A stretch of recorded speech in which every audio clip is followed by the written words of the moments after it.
ಪಹಲ್ಗಾಮ್ನಲ್ಲಿ ಪ್ರವಾಸಿಗರ ಮೇಲೆ ಉಗ್ರರ ದಾಳಿಗೆ ಪ್ರಕರಣಕ್ಕೆ ಸಂಬಂಧಪಟ್ಟಂತೆ ಉಗ್ರರಿಗೆ ನೆರವು ನೀಡುತ್ತಾ ಇದ್ದ ಇಬ್ಬರು ಸ್ಥಳೀಯರನ್ನ ಬಂಧಿಸಿದ್ದಾರೆ.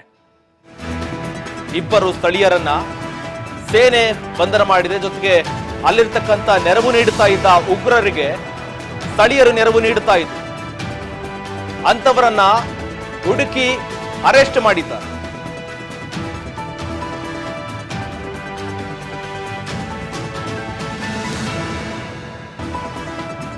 ಉಗ್ರರಿಗೆ ನೆರವು ನೀಡುತ್ತಾ ಇದ್ದ ಇಬ್ಬರು ಸ್ಥಳೀಯರ ಬಂಧನವಾಗಿದೆ. ಕುಲ್ಗಾಮ್ನಲ್ಲಿ ಇಬ್ಬರನ್ನ ಬಂಧಿಸಿದ ಭಾರತೀಯ ಸೇನೆ. ಬಂಧಿತರಿಂದ 2 ಪಿಸ್ತೂಲ್ ಸೇರಿದಂತೆ ಮದ್ದುಗುಂಡುಗಳನ್ನು ಕೂಡ ಜಪ್ತಿ ಮಾಡಿದ್ದಾರೆ. ಅವರ ಹತ್ರ ಗನ್ ಇತ್ತು, ಜೊತೆಗೆ ಮದ್ದುಗುಂಡುಗಳಿತ್ತು. ಎಲ್ಲವನ್ನು ಕೂಡ ವಶಪಡಿಸಿಕೊಂಡಿದ್ದಾರೆ.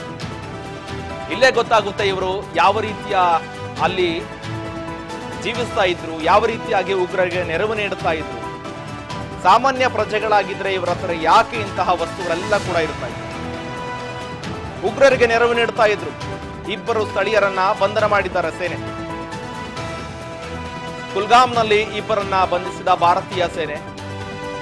ಮುಖ್ಯವಾಗಿ ಸ್ಥಳೀಯರ ಸಾಥಿಲ್ಲದೆ ಇಂತಹ ದೊಡ್ಡ ಘಟನೆ ಆಗ್ಲಿಕ್ಕಿಲ್ಲ. ಸ್ಥಳೀಯರೇ ಒಂದು ರೀತಿಯಾಗಿ ಕಂಡು ಕಾಣದಂತಹ ಉಗ್ರರಾಗಿ ವರ್ತನೆ ಮಾಡ್ತಾ ಇರ್ತಾರೆ. ಈಗಾಗಲೇ ಇದಕ್ಕೆ ಸಂಬಂಧಪಟ್ಟಂತೆ ಕುದುರೆ ವ್ಯಾಪಾರಿ ಒಬ್ಬರ ಕುದುರೆ ಚಲಾವಣೆ ಮಾಡ್ತಕ್ಕಂಥ ಒಬ್ಬ ವ್ಯಕ್ತಿಯ ಫೋಟೋ ಕೂಡ ಬಿಡುಗಡೆ ಆಗಿತ್ತು. ಒಬ್ಬ ಮಹಿಳೆ ಅದನ್ನ ತೆಗೆದಿದ್ರು.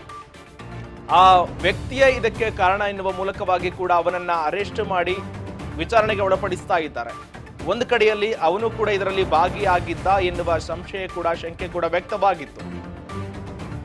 ಆ ಪೈಕಿ ಈಗ ಇಬ್ಬರನ್ನ ಕೂಡ ಸ್ಥಳೀಯರನ್ನ ಬಂಧನ ಮಾಡಿದ್ದಾರೆ. ಇಬ್ಬರನ್ನ ಸೇನೆ ವಶಪಡಿಸಿಕೊಂಡಿದೆ. ಅವರಲ್ಲಿ ಇರ್ತಕ್ಕಂಥ ಗುಂಡು ಸೇರಿದಂತೆ ಗನ್ನುಗಳನ್ನ ಸೇರಿದಂತೆ ಎಲ್ಲವನ್ನು ಕೂಡ ವಶಪಡಿಸಿಕೊಂಡಿದ್ದಾರೆ. ಮುಖ್ಯವಾಗಿ ಉಗ್ರಗಾಮಿಗಳ ಅಟ್ಯಾಕ್ಗೆ ಸಂಬಂಧಪಟ್ಟಂತೆ ಸ್ಥಳೀಯರ ಸಾಥಿಲ್ಲದೆ ಇಂತಹ ಘಟನೆಗಳು ಯಾವುದೇ ಕಾರಣಕ್ಕೂ ಕೂಡ ನಡೆಯೋದಿಲ್ಲ. ಯಾಕಂದ್ರೆ ಭದ್ರತೆ ಇರುತ್ತೆ, ಇಂಟೆಲಿಜೆನ್ಸ್ ಇರುತ್ತೆ, ಎಲ್ಲವನ್ನು ಕೂಡ ಮರೆಮಾಚಲಿಕ್ಕೆ ಸಾಧ್ಯವೇ ಇಲ್ಲ. ಯಾಕೆಂದ್ರೆ ಬೇರೆ ದೇಶಗಳಿಂದ ಅಥವಾ ಪಕ್ಕದ ಪಾಕಿಸ್ತಾನದಿಂದ ಏನಾದರೂ ಬಂದಿದ್ರೆ ಅವಾಗ ಗೊತ್ತಾಗ್ತಾ ಇತ್ತು ಯಾರು ಬರ್ತಾರೆ ಯಾರು ಹೋಗ್ತಾರೆ ಅಂತ. ಆದ್ರೆ ಈ ಕಾಶ್ಮೀರದ ಪ್ರದೇಶದಲ್ಲಿ ಕಣಿವೆ ಪ್ರದೇಶದಲ್ಲೇ ಅಲ್ಲಿರ್ತಕ್ಕಂಥ ಸ್ಥಳೀಯ ನಿವಾಸಿಗಳೇ ಒಂದು ರೀತಿಯಲ್ಲಿ ಟೆರರಿಸ್ಟ್ ಆಗಿದ್ರೆ ಹೇಗೆ ಹುಡುಕೋದಕ್ಕೆ ಆಗುತ್ತೆ? ಇಂತಹ ಸಂದರ್ಭದಲ್ಲಿ ಕೂಡ ಸ್ಥಳೀಯರು ಪ್ಲಾನ್ ಮಾಡಿ ಸಾಥ್ ಕೊಟ್ಟಿದ್ದಾರೆ. ಉಗ್ರರ ವಿರುದ್ಧ ಪ್ರತಿಕಾರಕ್ಕೆ ಮುಂದಾಗಿದೆ ಸೇನೆ. ಈಗಾಗಲೇ ಗಡಿಯಲ್ಲಿ ಕೂಡ ಅಲರ್ಟ್ ಆಗಿದೆ. ಶಸ್ತ್ರಾಸ್ತ್ರ ಕೂಡ ರವಾನಿಸಿ ಅಲರ್ಟ್ ಆಗಿರುವಂಥದ್ದು. ಸೇನೆ ಕೂಡ ಉಗ್ರರ ವಿರುದ್ಧವಾಗಿ ಸೆದೆಬಡಿಯಲು ಕೂಡ ಭಾರತ ಹೊಸ ಪ್ಲಾನ್ ಮಾಡ್ತಾ ಇದೆ. ಹೊಸ ರಣತಂತ್ರಗಳನ್ನು ಕೂಡ ಹೇಳಿತಾ ಇದೆ. ಉಗ್ರರನ್ನ ಹುಡುಕಿ ಹುಟ್ಟಡಗಿಸಬೇಕಾಗುತ್ತೆ. ಪ್ರತಿಕಾರವನ್ನ ತೆಗೆದುಕೊಳ್ಳಲೇಬೇಕಾಗುತ್ತೆ. ಗಡಿಯಲ್ಲಿ ಅಲರ್ಟ್ ಆಗಿದೆ. ಶಸ್ತ್ರಗಳನ್ನ ಕೂಡ ಆ ಗಡಿ ಪ್ರದೇಶದಲ್ಲಿ ರವಾನೆ ಮಾಡಿದ್ದಾರೆ. ಸೆಕ್ಯೂರಿಟಿ ಕೂಡ ನಿರ್ಮಾಣವಾಗಿದೆ. ಉಗ್ರರನ್ನ ಸೆದೆಬಡಿಬೇಕಾಗುತ್ತೆ. ತಕ್ಕ ಮಟ್ಟಿಗಾದ ಉತ್ತರವನ್ನ ಪಾಕಿಸ್ತಾನಕ್ಕೆ ಕೊಡಬೇಕಾಗುತ್ತೆ. ಈಗಾಗಲೇ ಪಾಕಿಸ್ತಾನದ ರಕ್ಷಣಾ ಇಲಾಖೆಗೆ ಸಂಬಂಧಪಟ್ಟಂತಹ ಪ್ರಶ್ನೆಗಳನ್ನ ಕೇಳುವ ಸಂದರ್ಭದಲ್ಲಿ ಆ ವ್ಯಕ್ತಿಗೆ ನೀವು ಉಗ್ರರಿಗೆ ಫಂಡ್ ಅನ್ನ ಒದಗಿಸಿಕೊಟ್ಟು ಉಗ್ರರನ್ನ ಸಾಕ್ತಾ ಇದ್ದಾರೆ ಎನ್ನುವ ಪ್ರಶ್ನೆಗೆ ನಾವು ಅಮೆರಿಕಗಾಗಿ ನಾವು ಇಂತಹ ಕೆಲಸಗಳನ್ನ ಮಾಡ್ತಾ ಇದ್ದೀವಿ ಅನ್ನುವ ಮೂಲಕವಾಗಿ ಅವರು ಉತ್ತರ ಕೊಡ್ತಾರೆ.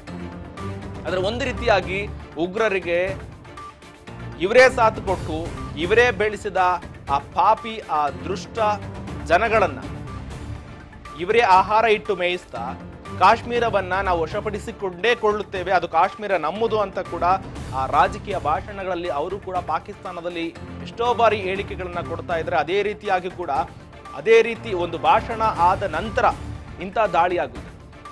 ಅವರು ಹೇಳಿಕೆಯ ನಂತರ ರಣತಂತ್ರಗಳನ್ನ ಈ ರೀತಿಯಾಗಿ ನರಿಬುದ್ಧಿಗಳ ಮೂಲಕವಾಗಿ ಕಾಶ್ಮೀರದ ಕುಲ್ಗಾಮ್ ಪ್ರದೇಶದಲ್ಲಿ ಇಂತಹ ಘಟನೆ ಆಗಿರುವಂಥದ್ದು.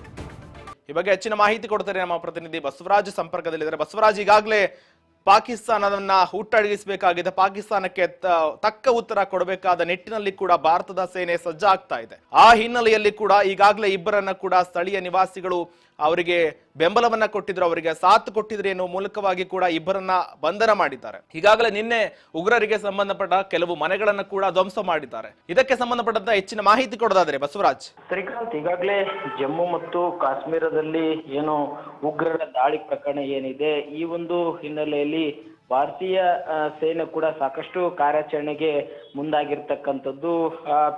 ಪಹಲ್ಗಾಮ್ನಲ್ಲಿ ಆಗಿರ್ತಕ್ಕಂಥ ಘಟನೆ ಏನಿದೆ, ಆ ಘಟನೆಗೆ ಸಂಬಂಧಪಟ್ಟಂತೆ ಒಂದಿಷ್ಟು ಶೋಧ ಕಾರ್ಯಾಚರಣೆಯನ್ನು ಕೂಡ ನಮ್ಮ ಭಾರತೀಯ ಸೇನೆ ಕೂಡ ಕೈಗೊಂಡಿರ್ತಕ್ಕಂಥದ್ದು. ಅದರಂತೆ ಆ ಒಂದು ಉಗ್ರರು ಆ ಒಂದು ಸ್ಥಳನ ಐಡೆಂಟಿಫೈ ಮಾಡೋದಕ್ಕೆ ಮತ್ತೆ ಅಲ್ಲಿ ಅವ್ರಿಗೆ ಬರೋದಿಕ್ಕೆ ಯಾರು ಸಹಕಾರ ನೀಡಿದ್ರು ಅನ್ನುವಂಥದ್ದನ್ನ ಈಗಾಗಲೇ ಜಮ್ಮು ಮತ್ತು ಕಾಶ್ಮೀರದ ಪೊಲೀಸರು ಮತ್ತು ಭಾರತೀಯ ಸೇನೆ ಕೂಡ ಸಾಕಷ್ಟು ಕಾರ್ಯಾಚರಣೆ ನಡೆಸ್ತಾ ಇದೆ. ಅದರ ಭಾಗವಾಗಿ ನಿನ್ನೆಯೂ ಕೂಡ ಉಗ್ರ ಸಂಘಟನೆಯ ಒಂದು ಮುಖ್ಯ ಕೈವಾಡಿರ್ತಕ್ಕಂಥವ್ರನ್ನ ಮನೆ ಮೇಲೂ ಕೂಡ ದಾಳಿ ಕೂಡ ಮಾಡಿರ್ತಕ್ಕಂಥದ್ದು, ಆ ಮನೆ ಕೂಡ ಭಸ್ಮ ಆಗಿರ್ತಕ್ಕಂಥದ್ದು. ಅದಾದ ಬಳಿಕ ಇವತ್ತು ಇಬ್ರು ಉಗ್ರರ ಒಂದಿಷ್ಟು ಸೆರೆ ಇಡುವಂತಹ ಪ್ರಯತ್ನವನ್ನು ಕೂಡ ಮಾಡಿರ್ತಕ್ಕಂಥದ್ದು. ಅಂದ್ರೆ ಅಲ್ಲಿ ಸ್ಥಳೀಯರು ಅವರಿಗೆ ಒಂದಿಷ್ಟು ಸ್ಥಳ ಗುರುತಿಸ್ಲಿಕ್ಕೆ ಮತ್ತೆ ಅಲ್ಲಿ ಪ್ರವಾಸಿಗರು ಬರ್ತಾ ಇರೋದನ್ನ ಹೇಳೋದಕ್ಕೆ ಮತ್ತೆ ಅಲ್ಲಿ ಭದ್ರತಾ ಪಡೆಗಳು ಸೇನೆಗಳು ಇಲ್ಲದೆ ಇರ್ತಕ್ಕಂಥದ್ದು ವಿಚಾರ ಆಗಿರ್ಬೋದು. ಮತ್ತೆ ಅಲ್ಲಿ ವಾಹನಗಳು ಕೂಡ ಓಡಾಟ ಕೂಡ ಆಗಲ್ಲ, ಕುದುರೆಯಲ್ಲಿ ಬರಬೇಕು. ಇವೆಲ್ಲವನ್ನು ಕೂಡ ಮಾಹಿತಿಯನ್ನ ಅಲ್ಲಿರ್ತಕ್ಕಂಥ ಸ್ಥಳೀಯರಿಬ್ರು ರವಾನೆ ಮಾಡ್ತಾ ಇದ್ರು. ಸ್ಥಳೀಯರಿಂದಲೇ ಇದು ಸಾಧ್ಯವಾಗಿರ್ತಕ್ಕಂಥದ್ದು. ಈ ರೀತಿಯಾಗಿ ಏನು 26 ಜನನ ಪ್ರವಾಸಿಗರನ್ನ ಹತ್ಯೆ ಮಾಡ್ಲಿಕ್ಕೆ ಕಾರಣ ಆಗಿರ್ತಕ್ಕಂಥದ್ದು ಸ್ಥಳೀಯರ ಒಂದು ಮಾಹಿತಿಯ ಮೇರೆಗೆ ಇದು ಆಗಿರ್ತಕ್ಕಂಥದ್ದು ಅನ್ನುವಂಥದ್ದು ಕೂಡ ಒಂದಿಷ್ಟು ಭಾರತೀಯ ಸೇನೆ ಕೂಡ ಅನುಮಾನ ಕೂಡ ವ್ಯಕ್ತವಾಗಿರ್ತಕ್ಕಂಥದ್ದು. ಈ ಒಂದು ಹಿನ್ನೆಲೆ ಇಬ್ಬರನ್ನ ಈಗಾಗಲೇ ಬಂಧನ ಮಾಡಿದ್ದಾರೆ ಅನ್ನುವಂಥ ಮಾಹಿತಿ ಕೂಡ ಈಗ ಸದ್ಯಕ್ಕೆ ಸಿಗ್ತಾ ಇದೆ. ಹಾಗಾಗಿ ಶ್ರೀಕಾಂತ್, ಈಗಾಗಲೇ ಆ ಇಬ್ಬರನ್ನು ಕೂಡ ಬಂಧಿಸಿ ತೀವ್ರ ವಿಚಾರಣೆಯನ್ನು ಕೂಡ ಮತ್ತೆ ಅವ್ರ ಇರ್ತಕ್ಕಂಥ ಮಾಹಿತಿ ಏನಿದೆ, ಅವ್ರು ಯಾವ ರೀತಿಯಾಗಿ ಸಹಕಾರಿ ಮಾಡ್ತಾ ಇದ್ರು, ಮತ್ತೆ ಇನ್ನೂ ಕೂಡ ಅವರು ಮಾಹಿತಿಯನ್ನ ರವಾನೆ ಮಾಡ್ತಾ ಇದ್ದಾರಾ ಅಥವಾ ಅಲ್ಲಿ ಉಗ್ರರ ಒಂದಿಷ್ಟು ಸ್ಥಳಗಳೇನಾದ್ರೂ ಇನ್ನೂ ಕೂಡ ಬೇರೆ ಬೇರೆ ಕಡೆ ಅವರು ಏನಾದ್ರು ಟೆಂಟ್ ಅನ್ನ ಹಾಕಿದಾರ ಅನ್ನುವಂಥದ್ದು, ಮತ್ತೆ ಯಾವ ರೀತಿಯಾಗಿ ಅವರು ಸಂದೇಶವನ್ನ ರವಾನೆ ಮಾಡ್ತಾ ಇದ್ರು, ಮತ್ತೆ ಅವರ ನಂಟಿರ್ತಕ್ಕಂಥವ್ರು ಯಾರಾದ್ರೂ ಇನ್ನು ಕೂಡ ಆ ಒಂದು ಪಹಲ್ಗಾಮ್ ಆಗಿರ್ಬೋದು ಅಥವಾ ಇನ್ನಿತರ ಅಲ್ಲಿ ಹತ್ತಿರ ಇರುವಂತಹ ಪ್ರದೇಶಗಳಲ್ಲಿ ಏನಾದ್ರೂ ವಾಸವಿದಾರ ಅನ್ನುವಂಥದ್ದನ್ನ ಮಾಹಿತಿಯನ್ನ ಈಗಾಗಲೇ ಭಾರತೀಯ ಸೇನೆ ಒಂದಿಷ್ಟು ಶೋಧ ಕಾರ್ಯವನ್ನು ಕೂಡ ಮಾಡಿರ್ತಕ್ಕಂಥದ್ದು. ಹಾಗಾಗಿ ಇದೀಗ ಇಬ್ಬರನ್ನು ಕೂಡ ಬಂಧನ ಮಾಡಿರ್ತಕ್ಕಂಥದ್ದು. ಇನ್ನೂ ಕೂಡ ಅಲ್ಲಿರ್ತಕ್ಕಂಥ ಅಕ್ಕಪಕ್ಕ ಪ್ರದೇಶಗಳಲ್ಲಿ ಕೂಡ ಅವರ ಮಾಹಿತಿಯ ಮೇರೆಗೆ ಅವ್ರನ್ನ ಒಂದಿಷ್ಟು ಮಾಹಿತಿ ವಿಚಾರಿಸಿ ಇನ್ನೂ ಕೂಡ ಕಾರ್ಯಶೋಧನೆಯನ್ನು ಮಾಡ್ಲಿಕ್ಕೆ ಮುಂದಾಗಿರ್ತಕ್ಕಂಥದ್ದು ಶ್ರೀಕಾಂತ್.